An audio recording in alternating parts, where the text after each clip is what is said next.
오늘 우리에게 주신 하나님의 말씀은 다니엘서 9장입니다. 특별히 오늘은 9장 2절과 예레미야서의 말씀을 가지고 중심적으로 예레미야의 70년과 다니엘서에 나오는 70년 또는 71회의 의미를 더 깊이 살펴보고자 합니다. 제목을 다 함께 읽어보겠습니다. 70년 예언의 진정한 의미, 산술적 호기심의 집착을 넘어 하나님이 원하시는 뜻과 말씀과 참된 신앙, 하드웨어가 아닌 소프트웨어의 회복. 아멘. 서로는 숫자의 함정이라는 겁니다. 많은 이들이 70년이라는 숫자에 집착하여서 여러 계산 방법을 시도해 왔습니다. 저도 그렇게 설명을 드렸었죠.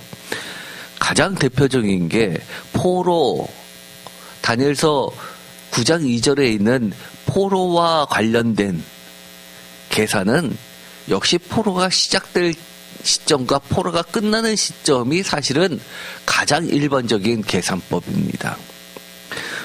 그런데 학자들마다 그것을 계산할 때만 맞지가 않았습니다. 그러다 보니까 여러 가지 산술 계산 방식이 학자들에 의해서 어느 정도 모아진 게 크게 보면 세 가지 정도로 압축되었습니다. 먼저 주전 605년부터 538년까지, 또 하나는 586년부터 516년까지 이렇게 계산해서 정확하게 70년을 증명하려 했습니다. 그러나 이것은 근본적으로 잘못된 접근이었죠. 성전 파괴부터 성전 재건까지 이것을 바벨론 포로기라고 할 수 있냐? 숫자 70년이라는 숫자는 엇비슷하게 나올진 몰라도 이것은 사실은 숫자에 연연했던 것이다라는 비판이 강하게 일어났습니다. 왜냐하면 성전이 파괴돼서 성전이 재건됐다 하더라도 성전은 어떻게 보면 하드웨어이고 실질적인 소프트웨어, 하나님 말씀대로인가? 라는 질문 앞에서는 여지없이 무너졌기 때문입니다. 그러나 이 질문은 우리가 신앙생활을 할 때 핵심 중에 핵심입니다. 가장 놓치기 쉬운 본질을 정확하게 짚어주는데요. 물질적 선전 재건 또는 눈에 보이는 혈통적 이스라엘의 유대 민족주의와 관련된 숫자 70이라는 물리적인 하드웨어에 집착해서 하나님의 마음이 담겨있는 말씀과 정의와 공의와 사랑과 하나님의 샬롬이라는 소프트웨어를 완전히 놓친 대표적인 오류들입니다. 이것은 굉장히 중요한 이야기입니다. 여러분들께서 언제나 말씀을 볼 때 이 말씀을 이처럼 눈에 보이는 대로 육신의 잣대대로 바울 사도의 표현대로 하면 육신의 잣대대로 해석할 것인지 아니면 하나님의 뜻대로 해석할 건지, 다른 말로 이야기하면 영적으로 해석할 건지를 놓고 고민을 해야 한다는 겁니다. 전 세계 기독교 신학계, 이것은 저 같은 사람은 낄 수도 없는 신학계죠. 정말 내노라 하는 교수들, 전 세계 신학교의 성서학자들을 이야기합니다. 그런 분들이 이끌고 있는 신학계의 90%를 차지하는 주류학자들은 오래전부터 이 점을 명확히 해왔습니다. 독일 하면 가장 대표적인 튜빙겔 학파입니다. 그리고 하이델베르그, 영국의 옥스퍼드, 캠브리지, 워낙 유명하죠. 저는 사실 영국의 캠브리지 대학 쪽을 좋아합니다. 예를 들어서 저는 요한복음을 전공했는데 요한복음뿐만 아니라 요한계시록까지 요한문헌들에 대해서 또 묵시문에서 놀랄만한 통찰력으로 전 세계를 놀라게 했었던 학자, 캠브리지 학파입니다. 스위스의 쭈리, 네덜란드의 라이든, 미국의 예일, 하버드, 프린스턴 등 세계적인 신학기관들은 한 목소리로 이야기하죠. 70년은 문자적 숫자가 아니라 신학적 상징이다. 산술적 계산을 시도하는 것 자체가 본질을 놓치는 것이라고 명확하게 이야기합니다. 그런데 그럼에도 불구하고 아직까지 이 숫자에 연연하는 것은 주로 어디입니까? 나머지 10% 신학계가 어딜까요? 세대주의자들입니다. 그리고 그것에 영향을 받았던 극단주의 보수, 그리고 더 나아가서는 이단들이죠. 이제 그들이 왜 그렇게 말하는지, 그리고 그것이 왜 올바른 해석인지 살펴보고자 합니다. 예레미야의 예언의 본질, 이것은 바벨론 왕을 섬기는 기간이라는 겁니다. 예레미야서 25장 11절, 이 모든 땅이 폐허가 되어 놀랄 일이 될 것이며 이 민족들은 70년 동안 바벨론의 왕을 섬기리라. 핵심이 뭡니까? 70년과 합쳐지는 것, 바벨론 왕을 섬기는 해라는 겁니다. 그러면 문제는 70년을 해석하려면 결국 어디를 알아야 된다는 거죠. 바벨론의 왕이 무엇이냐, 이것을 알아야지만 70년이 해석된다는 겁니다. 제가 이렇게 말하는 이 과정들은 여러분들이 누군가가 여러분한테 질문한다면 명확하게 이 정도는 다 얘기를 해줘야지만 되는 겁니다. 그러니 이 디딤돌을 넣는 순서를 잘 기억하시기 바랍니다. 그러면 성경에서 바벨론 왕은 1차적으로 문자적으로는 그야말로 신바벨론을 이야기하는 거죠. 고대 바벨론 하면 우리가 흔히 이야기하는 아주 오래된 고대 문명을 이야기하는 거고, 이스라엘 역사와 관련된 것은 바로 이 신바벨론이죠. 바벨론의 왕을 섬긴다라고 하는 이 문자적인 것에서 더 나아가서 성경은 어떻게 해석하고 있죠? 바벨론은 암호처럼 사용합니다. 대표적인 게 베드로 전후서에 보면 바벨론에 있는 교회들에게 문안한다라고 이야기할 때 이 바벨론은 로마 교회를 이야기합니다. 또 요한계시록에서도 바벨론에서도 나와라라고 하면서 바벨론 여왕을 최종적으로 심판할 때도 이 바벨론은 로마입니다. 그러면 이미 바벨론은 로마까지도 확대되었고, 그것은 상징 언어로서 적그리스도를 대변하는 총칭이 됩니다. 오늘날에도 여전히 존재하는 바벨론 왕이라고 이야기를 하는 겁니다. 12절, 여호와의 말씀이니라. 70년이 끝나면 내가 바벨론의 왕과 그의 나라와 갈대아인의 땅을 그 죄악으로 말미암아 벌하며 영원히 폐허가 되게 하며.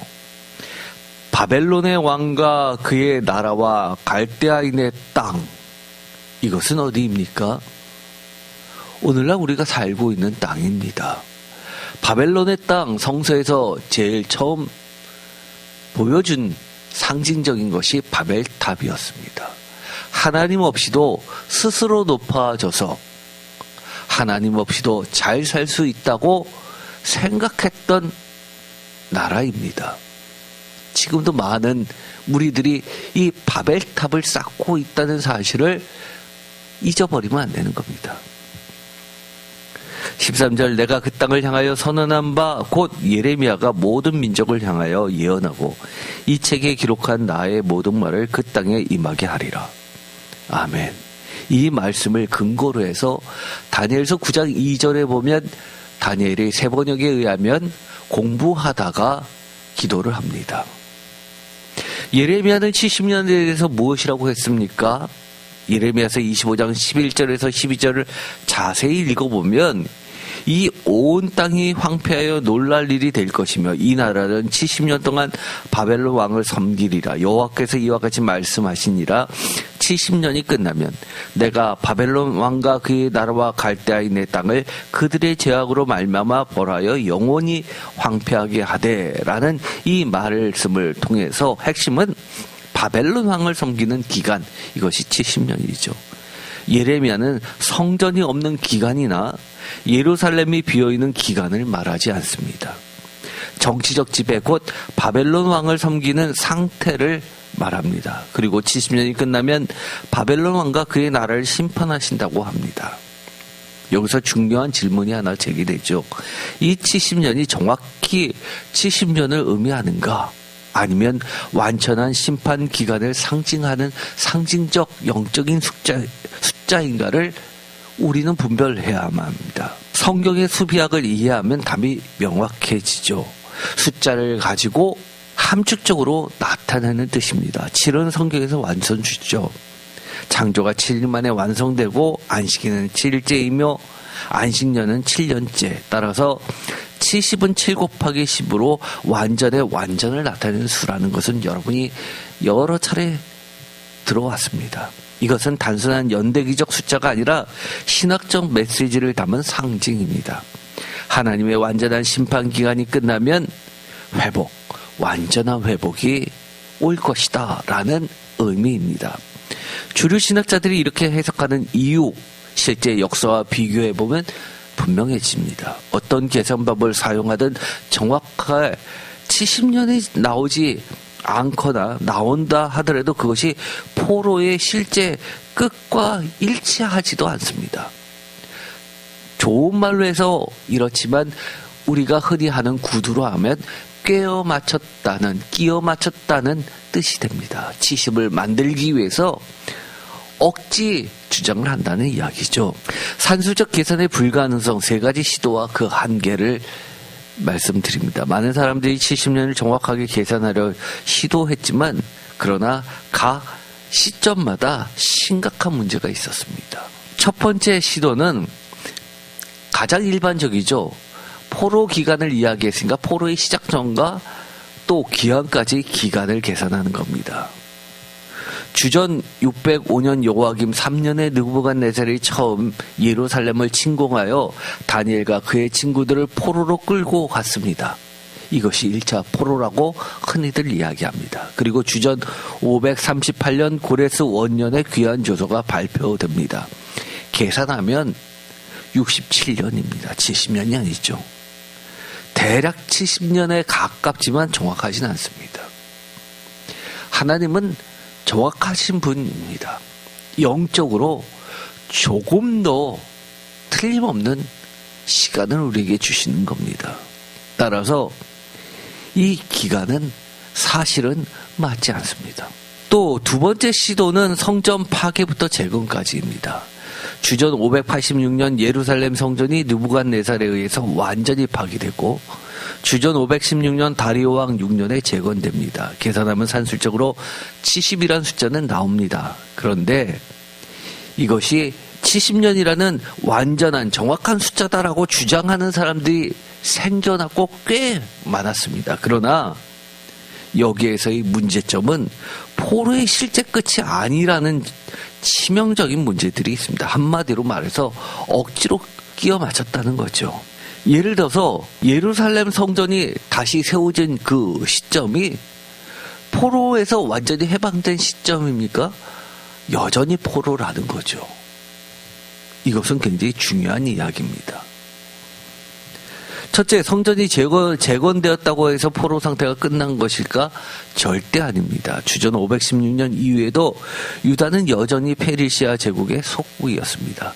정치적 독립이 없었고 다윗 왕조가 회복되지 않았으며 자주권이 없었습니다. 페르시아의 조공을 바쳐야 했고 넓은 의미의 바벨론, 성경에서 페르시아까지도 포함하고 나아가서 요한계시록에 가면 로마까지도 바벨론으로 표현되는 포로 상태라는 겁니다.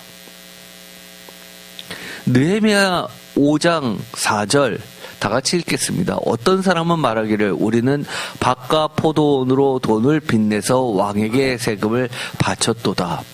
우리의 육체도 우리 형제의 육체와 같고 우리 자녀도 그들의 자녀와 같거늘 이제 우리 자녀를 종으로 파는도다. 우리 딸 중에 벌써 종된 자가 있고 우리의 밭과 포도원이 이미 남의 것이 되었으나 우리에게는 아무런 힘이 없도다 하더라. 아멘. 여기서 보면 어떤가요? 느헤미야 시대, 느헤미야 5장 4절은 주전 445년경, 즉 성전 재건 후 70년이 지났는데도 뭐라고 이야기합니까? 우리는 왕에게 세금을 바치려고 우리 밭과 포도원을 잡히고 돈을 빚었도다 라고 탄식합니다. 이것이 포로의 끝입니까? 전 세계 학자들은 한 목소리로 여전히 포로다. 절대 포로의 끝이 아니다라고 이야기합니다. 둘째, 더 근본적인 문제는 하드웨어와 소프트웨어의 구분입니다. 성전이라는 건물이 재건되었다고 해서 영적 회복이 이루어진 것은 아니라는 겁니다. 성전 건물의 재건이 곧 하나님의 살아계신 말씀이 바로 세워지고 정의와 공의와 평화가 시작되는 것이라고 할 수 있습니까? 라고 묻는다면 성경으로 대답하면 이렇습니다. 학개서 1장 4절 다 같이 읽겠습니다.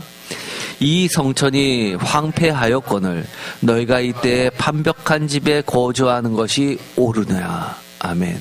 표준 세번역으로도 읽어보겠습니다. 다 같이 읽겠습니다.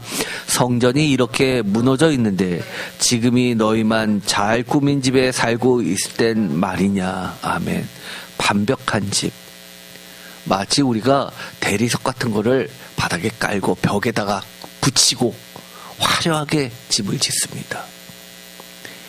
판벽한 집에 거주하는 것이 옳으냐라고 묻는 것이 하드웨어를 가지고 성전이 이렇게 초라해서 되겠느냐라고 이야기하는 겁니까? 이 뜻이요? 아니죠. 너희들의 마음이 정말 하나님을 사랑하느냐를 묻는 겁니다. 하나님을 사랑하지 않다는 것이 곳곳에서 드러나는데 라고 하나님께서 질타하시는 겁니다. 하나님은 안중에 없다는 거죠. 좋은 것이 생기면 자기의 뱃속부터 채우고 어려우면 하나님 목부터 제거하고 언제나 1순위는 나이고 끝순위, 둘째도 아니고 끝순위는 늘 하나님입니다. 한마디로 이들의 태도는 전혀 아닙니다. 주전 520년 성전 재건이 재건되던 때 학개 선지자는 백성들을 통렬히 지적했습니다. 학개서 1장 4절에 이 성전이 황폐하였거늘 너희가 판벽한 집에 거주하는 것이 옳으냐라고 물으면서 백성들은 자기 집을 꾸미는데 열심이었지만 하나님의 성전은 방치했습니다. 건물만 다시 세우면 되는 것이 아니었습니다. 정의가 없고 공의가 없었고 평화가 없었습니다. 하나님을 모르고 하나님의 하셨던 말을 마음에 두지 않으니까 하나님이 진짜 세우시고 싶으셨던 것, 정의와 공의와 평화는 세우지 않았습니다. 이런 것들을 어디서 배웁니까? 교회에서 배우지요. 세상에서 가르쳐 줍니까? 세상은 악에 달려갈 것들을 많이 가르쳐 줍니다. 어떻게 하면 돈을 많이 벌지, 돈 많이 벌면 과정이나 수단은 별로 문제 삼지 않고 그것이 실력이라고 가르쳐 줍니다. 가난한 사람을 억울하게 해도 그것은 어쩔 수 없는 사회의 현상이고 다수결에 의해서 거대 폭력을 만들어내도 그것은 권리 남용이 아니라 민주주의라고 가리키는 것이 세상이라는 겁니다. 성전이 완공된 주전 516년 이후 약 58년 동안 무슨 일이 있었습니까? 성전이 있었지만 말씀 교육이 없었습니다. 무려 성전이 세워진 이후에 58년 동안 달라진 것도 없었습니다. 제사는 드렸지만 순종이 없었습니다. 건물은 있었지만 회개가 없었습니다. 하나님의 살아계신 말씀이 바로 세워지지 않았습니다. 정의와 공의가 실현되지 않았습니다. 에스라서 7장 10절 다 같이 읽겠습니다. 에스라가 여호와의 율법을 연구하여 준행하며 율례와 규례를 이스라엘에게 가르치기로 결심하였더라. 아멘. 그러다가 주전 458년 에스라가 와서 비로소 율법을 가르치기 시작합니다. 에스라서 7장 10절은 에스라가 여호와의 율법을 연구하여 준행하며 율례와 규례를 이스라엘에게 가르치기로 결심하였다라고 기록한 것을 보면 그 전까지는 이것을 가르치는 자가 없었다는 이야기입니다. 그러다가 주전 458년 에스라가 와서 비로소 율법을 가르치기 시작했습니다. 에스라서 7장 10절은 에스라가 여호와의 율법을 연구하며 준행하며 율례와 규례를 이스라엘에게 가르치기로 결심하였더니라고 기록하고 있는데 그 결과 느헤미야서 8장 9절에 보면 중요한 이야기가 나옵니다.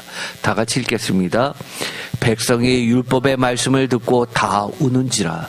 총독 느헤미야와 제사장 겸 학사 에스라와 백성을 가르치는 레위 사람들이 모든 백성에게 이르기를 오늘은 너희 하나님 여호와의 성일이니 슬퍼하지 말며 울지 말라 하고, 느헤미야가 또 그들에게 이르기를 너희는 가서 살찐 것을 먹고 단 것을 마시되 준비하지 못한 자에게는 나누어 주라. 이날은 우리 주의 성일이니 근심하지 말라. 여호와로 인하여 기뻐하는 것이 너희의 힘이니라 하고, 레위 사람들도 모든 백성을 정숙하게 하여 이르기를 오늘은 성인이 마땅히 조용하고 근심하지 말라 하니, 12절 모든 백성이 곧 가서 먹고 마시며 나누어 주고 크게 즐거워하니 이는 그들이 그 읽어 들려준 말을 밝히 알미라. 아멘.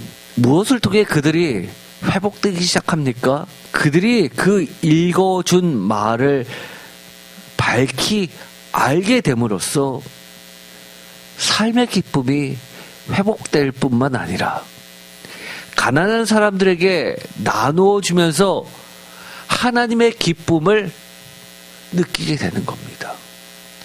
내가 이만큼 선한 일을 해서 뿌듯하지가 아니라 가난한 자들이 굶고 있는 것을 보는 그 하나님의 아픔을 이해하고 그들과 함께 주의 날에 주의 성일 날 함께 하나님의 마음을 공유하는 하나님의 뜻이 펼쳐지는 시간을 갖게 되는 겁니다.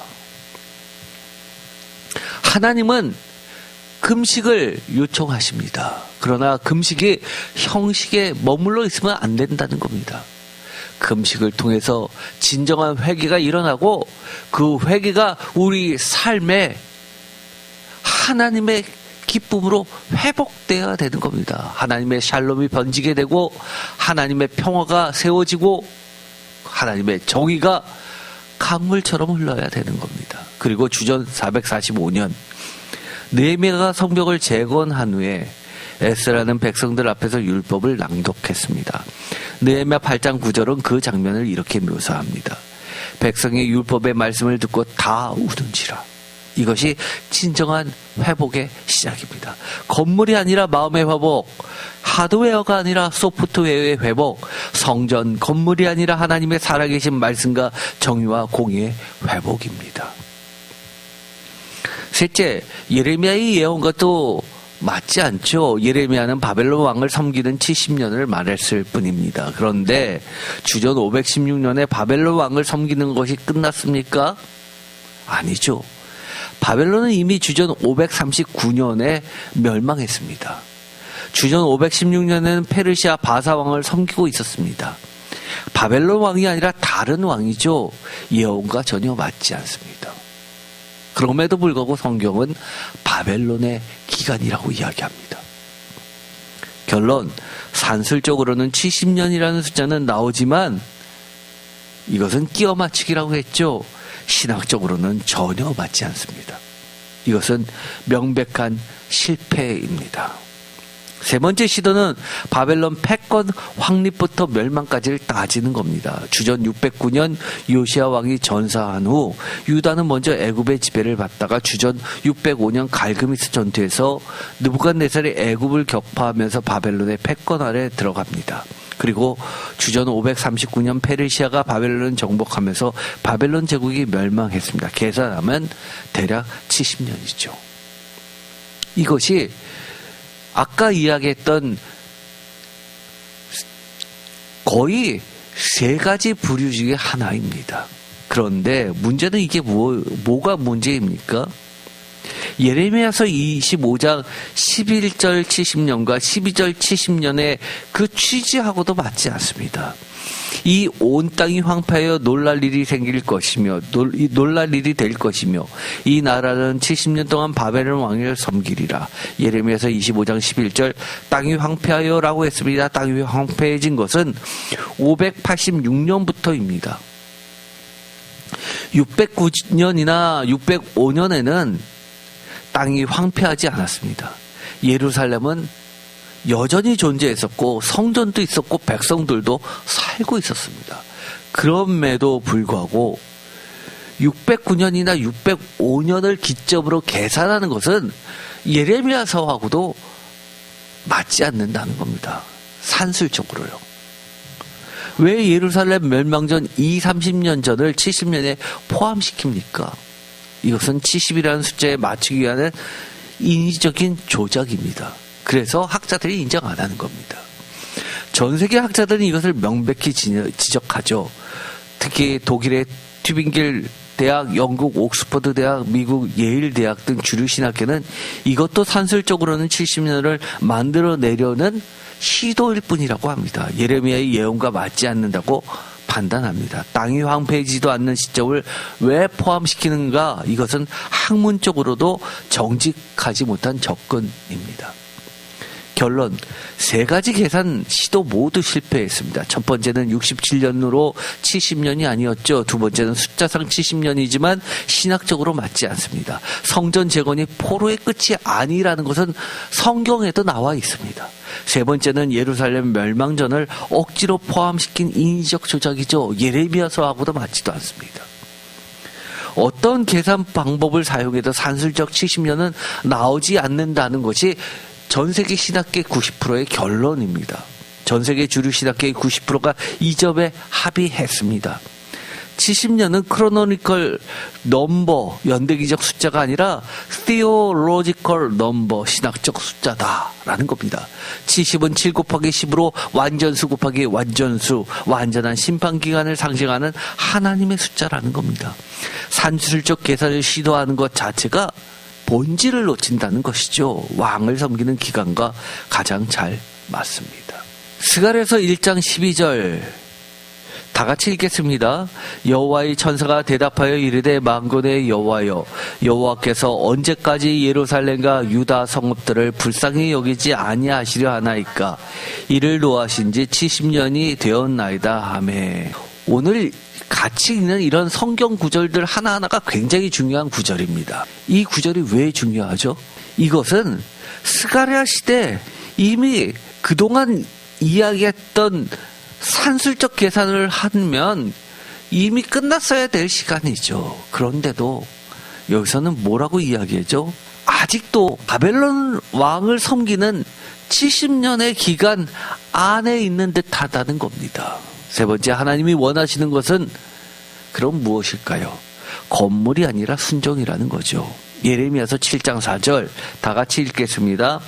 너희는 이것이 여호와의 성전이라, 여호와의 성전이라, 여호와의 성전이라 하는 거짓말을 믿지 말라.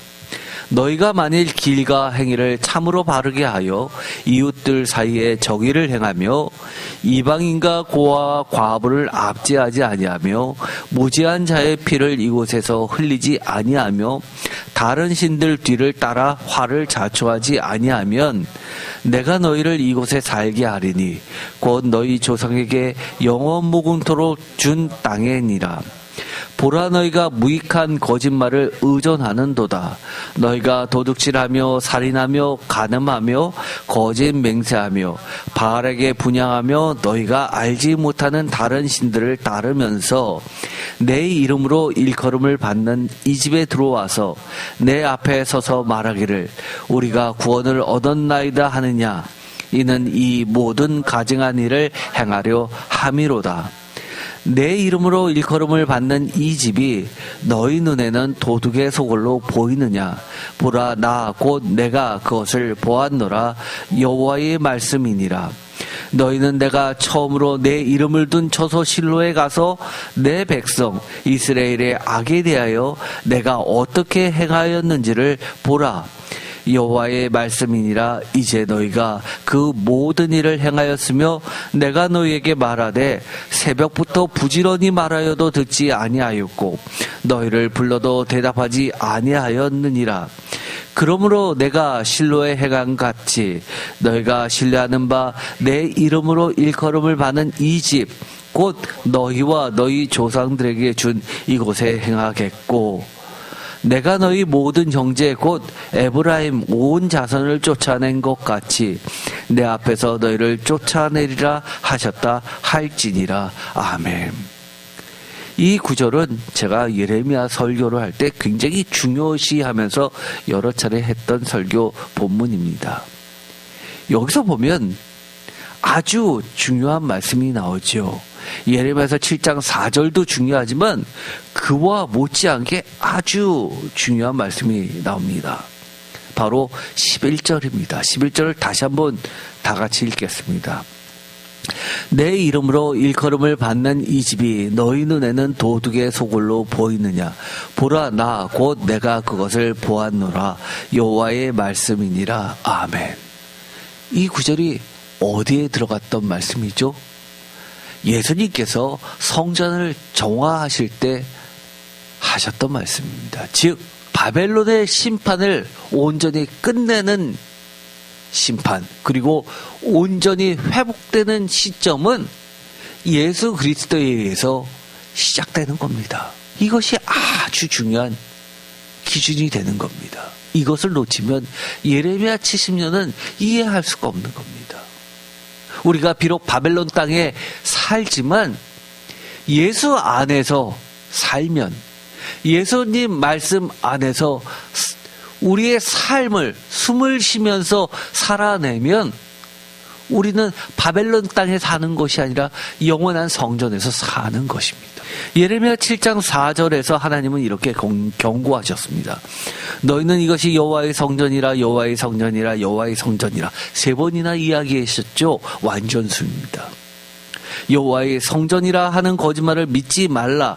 백성들은 우리에게 성전이 있으니 안전하다고 생각했습니다. 건물만 있으면 되는 줄 알았습니다. 그러나 하나님은 건물이 아니라 순종을 원하셨습니다. 사무엘상 15장 22절 사무엘이 이르되 여호와께서 번제와 다른 제사를 그의 목소리를 청정하는 것을 좋아하신 같이 좋아하시겠습니까? 다 같이 읽겠습니다. 순종이 제사보다 낫고 듣는 것이 순양의 기름보다 나으니. 너무너무 유명한 말씀이죠. 선지자들의 메시지는 일관됩니다. 사무엘은 순종이 제사보다 낫고 듣는 것이 순양의 기름보다 나으니 라고 사무엘상 15장 22절에 말씀합니다. 이것은 예레미야 훨씬 이전부터 하나님께서는 처음부터 그렇게 이야기하셨던 겁니다. 시편 51편 16절 주께서는 다 같이 읽겠습니다. 제사를 기뻐하지 아니하시나니 그렇지 아니하면 내가 드렸을 것이라. 주는 번제를 기뻐하지 아니하시나이다. 하나님께서 구하시는 제사는 상한 심령이라. 하나님이여 상하고 통회하는 마음을 주께서 멸시하지 아니하시리이다. 아멘. 시편의 대표적인 참회시죠. 시편 51편 16절에서 17절은 주께서는 제사를 기뻐하지 아니하시나니 하나님께서 구하시는 제사는 상한 심령이라. 하나님이여 상하고 통회하는 마음을 주께서 멸시하지 아니하시리이다 라고 노래합니다. 이사야서 1장 11절 다 같이 읽겠습니다. 여호와께서 말씀하시되 너희의 무수한 재물이 내게 무엇이 유익하뇨? 나는 순양의 번제와 살찐 짐승의 기름에 배불렀고 나는 수송아지나 어린 양이나 순염소의 피를 기뻐하지 아니하노라. 너희가 내 앞에 보이러 오니 이것을 누가 너희에게 요구하였느냐? 내 마당만 밟을 뿐이니라. 헛된 재물을 다시 가져오지 말라. 분향은 내가 가증히 여기는 바요. 월삭과 안식일과 대회로 모이는 것도 그러하니 성회와 아울러 악을 행하는 것을 내가 견디지 못하겠노라. 내 마음이 너희의 월삭과 저한 절기를 싫어하나니 이것이 내게 무거운 짐이라. 내가 지기에 곤비하였느니라. 아멘. 이 14절 끝부분을 표준세 번역은 이렇게 번역하고 있습니다. 제가 이것도 전에 설교할 때 했었던 말씀입니다. 다 같이 읽어볼까요? 그것을 짊어지기에는 내가 너무 지쳤다. 하나님도 지치시는 분입니다. 하나님이 지치신다고 그 누가 생각하시겠습니까? 그러나 하나님도 지치셨다고 합니다. 이사야는 더욱 직설적으로 표현했죠. 여호와께서 말씀하시되 너희의 무수한 재물이 내게 무엇이 유익하뇨? 헛된 재물을 다시 가져오지 말라라고 이사야서 1장 11절 13절 왜 헛되냐라고 이야기합니까? 너희 손에 피가 가득함이라 너희는 스스로 씻으며 스스로 깨끗하게 하여 내 목전에서 너희 악한 행실을 버리며 행악을 그치며 선행을 배우며 정의를 구하며 이사야서 1장 15절에서 17절 제사만 드리고 불의를 행하는 것은 의미가 전혀 없다는 이야기죠. 이사야서 1장 15절 다 같이 읽겠습니다. 너희가 손을 펼 때 내가 내 눈을 너희에게서 가리고 너희가 많이 기도할지라도 내가 듣지 아니하리니 이는 너희의 손에 피가 가득함이라. 너희는 스스로 씻으며 스스로 깨끗하게 하여 내 목전에서 너희의 악한 행실을 버리며 행악을 그치며 선행을 배우며 정의를 구하며 학대받은 자를 도와주며 고아를 위하여 신원하며 과부를 위하여 변호하라 하셨느니라. 아멘. 이런 일을 하나님께서 기뻐하신다는 겁니다. 교회를 세우신 이유라는 겁니다. 예레미야서 7장 22절 다 같이 읽겠습니다. 사실은 내가 너희 조상들을 애굽 땅에서 인도하여 낸 날에 번제나 희생에 대하여 말하지 아니하며 명령하지도 아니하고 오직 내가 이것을 그들에게 명령하여 이르기를 너희는 내 목소리를 들어라 그리하면 나는 너희의 하나님이 되겠고 너희는 내 백성이 되리라. 너희는 내가 명령한 모든 길로 걸어가라 그리하면 복을 받으리라 하였으니. 아멘. 표준세 번역은 이렇게 이야기합니다. 오직 명한 것은 너희는 나에게 순종하여라. 그러면 내가 너희 하나님이 되고 너희는 나의 백성이 될 것이다. 내가 너희에게 명하는 그 길로만 걸어가면 너희는 잘 될 것이다 하는 것뿐이었다는 겁니다. 예레미야도 마찬가지죠. 내가 너희 조상들을 애굽 땅하여 인도하여 낼 때 번제와 희생제물에 대하여 말하거나 명령하지도 아니하였고 오직 이것으로 그들에게 명령하여 이르기를 너희는 내 목소리를 들으라 그리하면 나는 너희 하나님이 되겠고 너희는 내 백성이 되리라. 하나님이 원하시는 것은 제사가 아니라 목소리를 듣는 것 곧 순종이라는 겁니다. 아모스 5장 21절 더 적나라하게 표현하죠. 아예 예배를 대놓고 이야기합니다. 다 같이 읽겠습니다. 내가 너희 절기들을 미워하며 멸시하며 너희 성회들을 기뻐하지 아니하나니 너희가 내게 번제나 소제를 드릴지라도 내가 받지 아니할 것이요 너희의 살찐 희생의 화목제도 내가 돌아보지 아니하리라. 내 노랫소리를 내 앞에서 그칠지어다. 내 빗밭소리도 내가 듣지 아니하리라. 오직 정의를 물같이 공의를 마르지 않는 강같이 흐르게 할지어다. 아멘. 내 노랫소리, 내 빗밭소리, 다른 말로 이야기하면 뭡니까? 너희들이 부르는 찬양소리, 너희들이 하는 성가대 소리 다 집어치우라는 겁니다. 번제나 소제나 화목제 돌아보지 않겠다, 예배받지 않겠다라는 겁니다.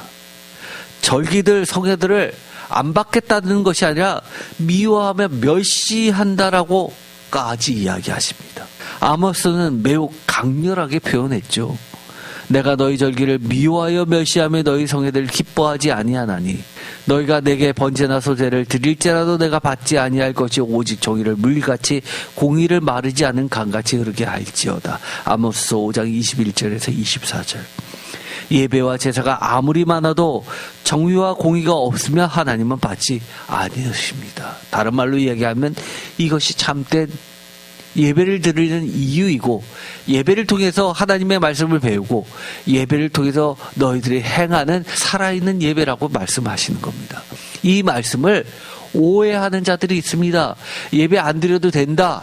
내가 이렇게 실천적으로만 살면 된다라고 하는 것도 잘못된 거라고 제가 분명하게 말씀을 드렸습니다. 사람은 악하기 때문에 하나님의 선하신 뜻을 끝까지 준행할 수 없습니다. 착각하지 마세요.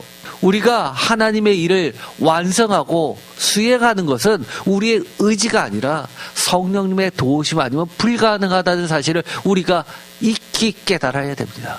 처음에는 내가 잘할 것 같죠?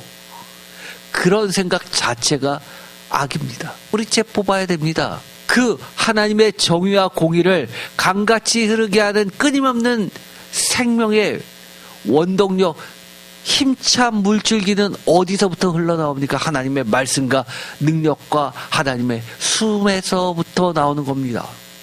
나의 의지와 노력이 아니라는 겁니다. 미가서 6장 8절 사람아 주께서 선한 것이 무엇임을 내게 보이셨나니 여호와께서 내게 구하시는 것은 오직 정의를 행하며 인자를 사랑하며 겸손하게 내 하나님과 함께 행하는 것이 아니냐. 아멘. 뭐라고요? 다시 한번 읽어볼까요? 다 같이 읽겠습니다. 사람이 주께서 선한 것이 무엇임을 내게 보이셨나니 여호와께서 내게 구하시는 것은 오직 정의를 행하며 인자를 사랑하며 겸손하게 내 하나님과 함께 행하는 것이 아니냐. 아멘. 표준세 번역으로도 읽어보겠습니다. 너 사람아 무엇이 착한 일인지를 주께서 이미 말씀하셨다. 주께서 너에게 요구하시는 것이 무엇인지도 이미 말씀하셨다. 오로지 공의를 실천하며 인자를 사랑하며 겸손히 내 하나님과 함께 행하는 것이 아니냐. 아멘. 뭐라고요? 내 하나님과 함께 행하는 것입니다. 우리는 겸손해야 됩니다. 우리는 어떤 것을 행하는 겁니까? 하나님께서 선한 것이 무엇인지를 우리에게 보여주신 그것을 행하는 것이 선인 겁니다. 정의인 겁니다. 많은 사람들이 하나님 필요 없다고 생각합니다. 교회 필요 없다고 생각합니다. 내가 충분히 배웠고 내가 착한 척하면 된다고 생각합니다. 착각하지 마세요. 인간은 선하지 않습니다. 미가는 이렇게 요약합니다. 사람아 주께서 선한 것이 무엇임을 내게 보이셨나니 여호와께서 내게 구하시는 것은 오직 정의를 행하며 인자를 사랑하며 겸손하게 내 하나님과 함께 행하는 것이 아니냐. 미가서 6장 8절. 하나님이 행하시는 것을 우리가 동참하는 겁니다. 마태복음 9장 13절. 너희는 가서 내가 긍휼을 원하고 제사를 원하지 아니하노라 하신 뜻이 무엇인지 배우라. 나는 의인을 부르러 온 것이 아니요 죄인을 부르러 왔노라 하시니라. 요한복음 4장 23절. 아버지께 참되게 예배하는 자들은 영과 진리를 예배할 때가 오나니 곧 이때라. 아버지께서는 자기에게 이렇게 예배하는 자들을 찾으시느니라. 이처럼 이것은 오늘날의 신약 예수님께서도 하셨던 말씀입니다. 전 세계 90% 학자들의 합의 산술적 계산의 거부라는 겁니다. 전 세계 기독교 신학계의 90%를 차지하는 주류 학자는 왜 산술적 70년을 거부합니까? 그들이 성경을 믿지 않아서입니까? 오히려 성경을 더 깊이 이해하기 때문입니다. 마치 문자적으로 해야지만 내가 신앙이 좋은 것처럼 착각하면 안 된다는 겁니다. 그것은 모르는 겁니까? 하나님의 마음을 모르는 거죠. 하나님의 언어 방식을 모르는 겁니다. 독일 학파의 대표적 학자인 게하르트 포르나트는 워낙 유명합니다. 저희 교수님의 교수님 시대 때 배웠던 그 교수님들을 가르치던 신학자가 포르나트죠. 구약신학의 거장입니다. 그는 70년을 완전한 심판기간의 상징으로 이해했습니다. 실제 연대보다 신학적 의미를 중시했습니다. 한스 발터 볼프는 71회를 완전한 구원의 시간표로 해석하며 묵시문학적 상징을 강조합니다. 저도 이 포르나트라든지 볼프 학자의 책들을 여러 권 갖고 있습니다. 완전히 기본이죠. 영미학자의 존 콜린스, 우리가 이미 묵시문학 할 때 했었죠. 묵시문학의 전문가로서 다니엘서는 역사적 정확성보다 신학적 메시지를 전달하는 것이 목적이라고 주장합니다. 크레이크 브로일스는 묵시문학의 수비학적 특징을 강조하면서 7회에서는 하나님의 시간을 나타낸다고 설명합니다. 아까 또 수비학을 이야기했죠. 현대 종말론적 학자들죠. 위르겐 몰트만은 너무 유명한 학자죠. 저도 이 몰트만 신학을 굉장히 좋아해서요. 한 10권 정도는 읽었습니다. 국내에 굉장히 많이 번역되어 있습니다. 몰트만 하면 가장 대표적인 게 희망의 신앙입니다. 이 희망의 신학을 제시하면서 종말을 과거의 사건이 아니라 현재의 희망으로 이야기합니다. 그리고 요즘 세대들이 아주 좋아하는 학자들이 있죠. 앤티 라이트, 톰 라이트. 이 학자는 예수와 하나님의 승리에서 예수의 부활을 종말의 시작으로 보며 산술적 계산을 예언 형식의 오류라고 비판합니다. 종말의 시작을 언제로 본다고요? 예수 부활을 이미 종말이 시작됐다고 보는 학자입니다. 사실 이 보수 학파에서는 톰 라이트 학자를 별로 지지하지 않습니다. 왜냐하면 역사적 예수의 제3세대 학자에 들어가기 때문입니다. 그렇지만 이 학자는 로마서의 대가입니다. 특별히 예수와 하나님의 승리라는 이 책은 국내도 번역이 되었지만 전 세계에 번역이 안 된 곳이 없을 정도입니다. 이들의 공통점은 무엇입니까? 그들은 다니엘서를 묵시문학으로 이해한다는 거죠. 묵시문학은 상징과 비유, 환상을 많이 사용하는 장르입니다. 12, 40, 70, 1260 이처럼 많은 숫자들이 자주 등장하는데 이것들은 정확한 연대기적 숫자가 아니라 신학적 의미를 담은 상징입니다. 따라서 70년과 490년도 정확한 산술적 계산보다는 하나님의 완전한 시간표를 나타내는 신학적 표현으로 보아야 한다는 겁니다. 더 중요한 것은 종말론입니다. 주류 신학은 과정신학적 종말론 또는 실현된 종말론을 채택합니다. 실현된 종말론의 가장 대표적인 성서가 뭐죠? 요한복음입니다. 이것은 독일의 신학자 오스카 쿨만, 제가 오스카 쿨만이라는 말은 잘 안 합니다. 그런데 이 오스카 쿨만이 이야기했다는 것은 거의 모르는 사람이 없습니다. 이미 그러나 아직 이것은 아주 명제처럼 된 이론입니다. Already but not yet. 이거 제가 자주 이야기했죠. 신학교를 졸업했는데 오스카 쿨만을 모른다? 거의 공부 안 하고 졸업한 사람입니다. 그 정도로 이 오스카 쿨만은 기본 중의 기본입니다. 예수의 초림으로 하나님의 나라가 이미 시작되었습니다. 십자가 부활로 죄와 사망의 권세가 이미 깨어졌습니다. 성령 강림으로 새 시대가 이미 시작되었습니다. 그러나 아직 완성되지는 않았죠. 재림으로써 최종적으로 완성될 것입니다. 우리는 어디에 있습니까? 그 종말이 이미 시작되었지만 아직 완성되지 않은 그 중간 어디쯤에 있는 겁니다. 사도 바울도 그런 입장이었죠. 그래서 우리가 항상 하나님의 종말 시간에 있는 존재들입니다.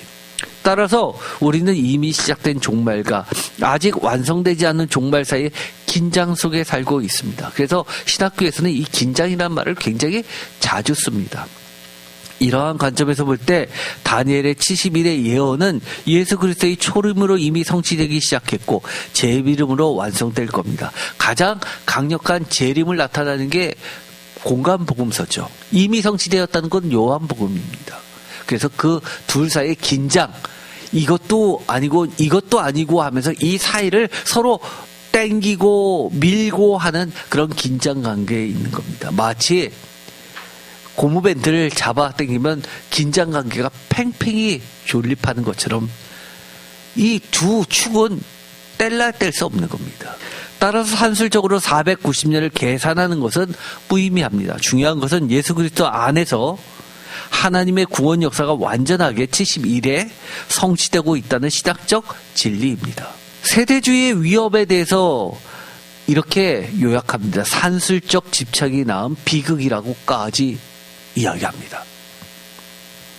전 세계 기독교 신학계의 약 10%를 차지하는 세대주의, 디스펜세이셔널리즘이라고 하는데요. 이는 주로 미국의 달라스 신학교를 중심으로 발전했습니다. 이들의 가장 큰 특징은 극단적 문자주의입니다. 성경의 모든 예언을 가능한 문자적으로 해석하려고 시도합니다. 그러나 학계에서 인정하지 않는 가장 큰 이유, 학문적 가치가 별로 없다라고 보는 것은 이 논리가 외삽이죠.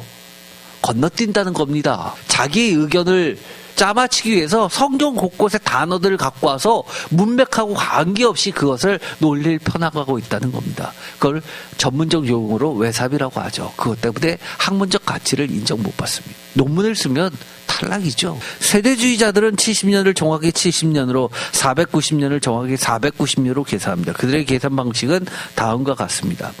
71회의 시작점을 주전 457년 즉 아닥사스다 왕 7년 예루살렘 성벽 재건 명령이 내려진 때로 봅니다. 거기서 69일에 즉 483년 7 플러스 62일회가 지나면 주 26 6년경이 됩니다. 이것은 예수님의 공생의 시작 시점과 일치한다고 주장합니다. 그런데 여기서 특이한 점은 마지막 1일에, 즉 7년이 아직 미래에 남아있다고 주장한다는 겁니다. 69일회가 끝난 후 시계가 멈췄다는 겁니다. 이런 것들이 문제죠. 여기서는 이렇게 저기서는 저렇게 논리가 안 맞으면 또 다른 이것은 문자가 아니라 비유다라고 하면서 전혀 학문적 체계를 따르지 않습니다. 69일회가 끝난 후 시계가 멈췄다? 이 마지막 7년은 미래의 대환란 기간이라는 것인데, 따라서 490년 중 483년은 이미 성취되었고 마지막 7년은 아직 미래에 남아있다는 독특한 해석을 제시합니다. 이런 산술적 집착은 끔찍한 결과를 낳았습니다. 미국의 헤럴드 캠핑은 산술적 계산을 통해서 1994년에 예수님이 재림하신다고 예언했습니다. 실패 후 다시 계산해서 2011년 5월 21일에 휴거가 일어난다고 예언했습니다. 두 번 모두 실패했지만 수많은 사람들이 재산을 팔고 직장을 그만두는 등 심각한 피해를 입었습니다. 한국에도 1992년 이장님의 다미성교회, 여러분도 기억하실 겁니다. 저도 기억합니다. 그들은 71일 계산하에 1992년 10월 28일에 휴거가 일어나다고 확정했습니다. 수많은 성도들이 재산을 헌금하고 직장을 그만두고 학업을 중단했습니다. 예언이 실패하는 한국교회는 큰 상처를 입었고 이장님은 사기죄로 처벌받습니다. 이것이 산술적 집착이 낳는 비극입니다. 이단들은 어떻게 하죠? 날짜를 계산했습니다. 날짜가 지났는데 변화가 없자 이제는 어떻게까지 이야기합니까? 자기가 재림 예수라고까지 얘기합니다. 예수님은 명확히 말씀하셨습니다. 그러나 그날과 그때는 아무도 모르나니 하늘의 천사들도 이들도 모르고 오직 아버지만 아시느니라. 마태복음 24장 36절. 그런데도 사람들은 계속 날짜를 지금도 계산하려 합니다. 왜입니까? 호기심 때문이죠. 지적 유의 때문입니다. 이것은 진정한 신학이 아닙니다. 자신의 궁금증이 풀려는 것 같다고 신앙이 깊어졌다, 신앙이 남들보다 좋아졌다라고 하는 사탄의 유혹입니다. 결론, 계산하지 말고 하나님의 말씀을 깊이 묵상하면서 순종하십시오. 이제 결론을 내리겠습니다. 다니엘서 9장의 70년은 무엇을 의미합니까? 첫째, 70년은 산술적 숫자가 아니라 신학적 상징입니다. 이것은 전 세계 주류 신학계 90%의 명확한 중론입니다. 독일의 튜빙겐 대학, 하이델베르그 대학, 영국의 옥스퍼드 대학, 캠브리지 대학, 스위스의 쭈리히 대학, 네덜란드의 라이든 대학, 미국의 예일 대학, 하버드 대학, 프린스턴 신학대학원 등 세계 최고의 수준의 신학기관들의 한 목소리입니다. 70년은 크로노로지컬 넘버, 연대기적 숫자가 아니라 theological spiritual number, 신학적 영적 숫자다. 우리가 살펴본 것처럼 세 가지 계산 시도는 모두 실패했습니다. 첫 번째 시도 605년에서 538년은 67년으로 70년이 아닙니다. 두 번째 시도 586년에서 516년은 숫자상 70년이지만 신학적으로 맞지 않았죠. 성전이 재건되었어도 여전히 페르시아 속국이었고, 진정한 영적 회복은 58년 후 에스라가 와서 말씀을 가르칠 때 비로소 완성도 아니고 그것은 시작에 불과했습니다. 세 번째 시점 609년에 539년은 예루살렘이 멸망하기도 전인 시점을 억지로 포함시킨 인위적 조작입니다. 어떤 계산 방법을 사용해도 정확히 맞지 않거나 맞는다 해도 그것이 실제 포로의 끝과 일치하지도 않습니다. 전 세계 학회는 이것을 명확하게 합니다. 산술적 70년 계산은 불가능합니다. 중요한 것은 정확한 연수가 아니라, 다 같이 읽겠습니다. 하나님의 완전한 계획입니다. 70은 7 곱하기 10으로 완전한 심판 기간을 나타내는 상징적 숫자입니다. 셋째, 신앙은 지적 계산이 아니라는 거죠. 날짜를 특정하려는 시도는 예수님이 명령을 정면으로 어기는 겁니다. 그러나 그날과 그때는 아무도 모르나니 하늘의 천사들도 아들도 모르고 오직 아버지만 아시느니라. 마태복음 24장 36절. 그런데도 사람들은 계속 날짜를 계산하려 합니다. 왜입니까? 호기심 때문입니다. 지적 유의 때문입니다. 이것은 진정한 신학이 아닙니다. 신앙은 누구한테서 배워야 합니까? 예수님한테서 배워야죠. 신앙은 머리로 하는 겁니까? 아닙니다. 몸으로 하는 겁니다. 요한복음이 많은 부분을 알라라고 해서 대학에서의 상아타처럼 그렇게 신앙을 가르치지 않습니다. 오히려 요한복음처럼 행동적 신앙은 없습니다. 요한복음의 특징 중에 하나 제가 말씀을 드렸죠. 믿음이라는 단어, 명사형은 요한복음에서 단 한 번도 나오지 않습니다. 다 무엇으로 나온다고요? 믿는다라는 동사형으로 나옵니다. 행동을 강조합니다. 정체성이 아닙니다. 관념적 개념이 아닙니다. 믿음은 삶의 실체입니다. 산술적 계산은 호기심을 충족시키고 지적 만족을 제공할 수는 있지만 오히려 시한부 종말론이라는 이단을 낳고 수많은 사람들의 신앙을 파괴합니다. 해럴드 캠핑 이장님 같은 사람들이 바로 이런 산술적 집착의 비극적 결과물입니다. 제가 전에도 왕대일 교수님의 다니엘서를 같이 여러분과 같이 나눴습니다. 그때 서론, 머릿말에 무엇을 얘기했죠? 이장님 사건을 보면서 그 책을 쓰시기 시작했다고 고백하고 있을 정도입니다. 전 세계 주류 신학계의 90%가 산술적 70년을 거부하는 것은 우연이 아닙니다. 그들이 성경을 믿지 않아서가 아닙니다. 오히려 성경을 더 깊이 이해하고 하나님의 마음을 더 정확하게 파악했기 때문입니다. 그들은 수백 년간의 연구와 토론을 거쳐 이 결론에 도달했습니다.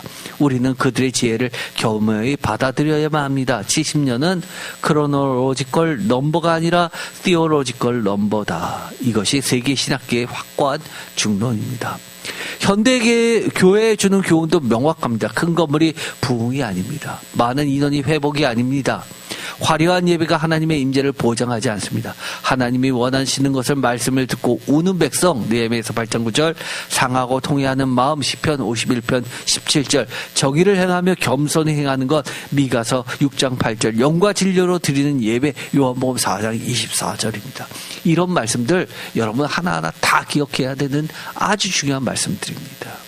마태복음 24장 42절 주님의 명령으로서 마무리를 해보도록 하겠습니다. 다 같이 읽겠습니다. 그러므로 깨어있으라 어느 날에 너희가 주가 임하일는지 너희가 알지 못함이니라. 너희도 아는 바니 만일 집주인이 도둑이 어느 시각에 올 줄을 알았더라면 깨어있어 그 집을 뚫지 못하게 하였으리라. 이러므로 너희도 준비하고 있으라. 생각하지 않은 때 인자가 오리라. 아멘. 마태복음 24장 42절에서 44절까지의 말씀입니다. 계산하지 마세요. 깨어 있으십시오. 숫자에 집착하지 마세요. 순종하십시오. 지적놀이를 그치십시오. 진정한 신앙을 회복하십시오.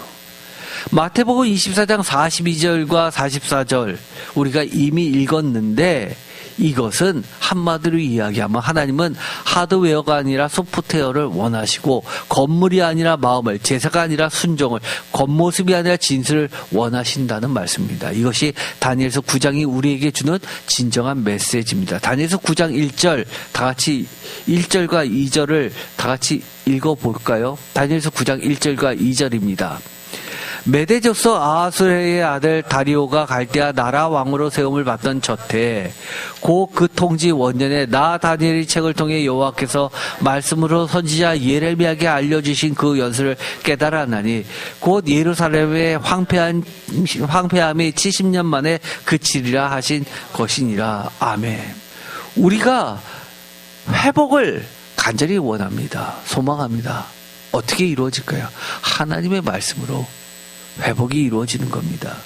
다니엘서 9장의 시작이 무엇이었죠? 예레미야 70년에 대한 말씀을 읽고 공부하다가 세번역대로 하면 정확한 하나님의 뜻을 알기 위해 기도합니다. 이것이 그 유명한 다니엘의 기도입니다.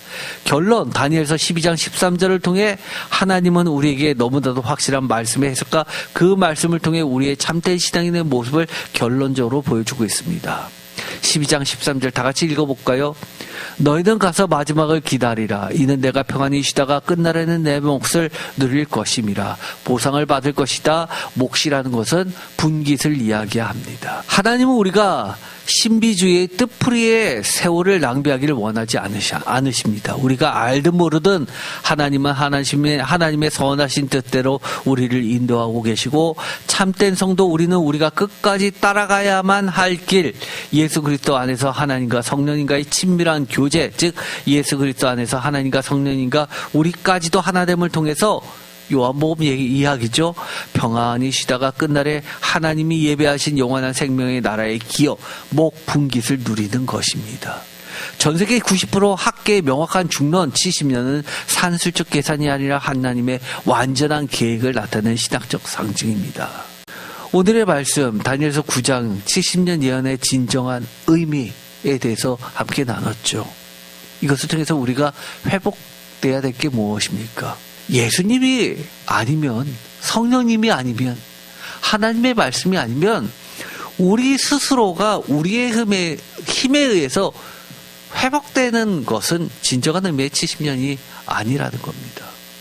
철저히 하나님의 뜻에 의해서, 하나님의 말씀에 의해서, 성령님의 인도하심에 따라서 예수 그리스도 안에서 온전한 교제를 통해서 70년의 온전한 회복이 이루어짐을 믿고 여러분들도 예수 안에서 살아내시기 바랍니다. 기도하고 마치겠습니다. 하나님 감사합니다. 오늘 말씀을 통해서, 다니엘을 통해서, 예레미야를 통해서 우리에게 알려준 하나님의 귀한 말씀을 듣게 됩니다. 하나님의 뜻이 온전히 우리의 삶을 통해서 확장되게 하여 주옵소서. 온전히 세워지게 하여 주옵소서. 예수 그리스도 안에서 예수 그리스도의 나라가 온전히 회복되게 하여 주시옵소서. 예수 그리스도의 이름으로 기도드립니다. 아멘.